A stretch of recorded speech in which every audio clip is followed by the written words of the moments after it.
pul ishlamoqchimisan? Ha, man biznes model ishlatasan, pul topasan. Yo'q.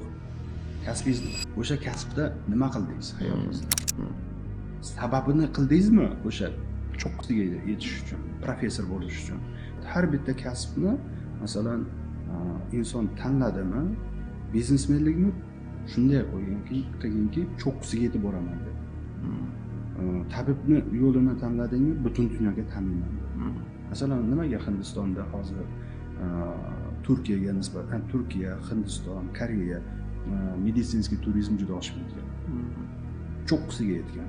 Chunki konkurensiya juda kuchliligiga Hindiston kardiologiya bo'yicha birinchi o'rinda dunyoda, Koreya lecheniya bo'yicha birinchi o'rinda dunyoda, Germaniya diagnostika bo'yicha birinchi o'rinda dunyoda.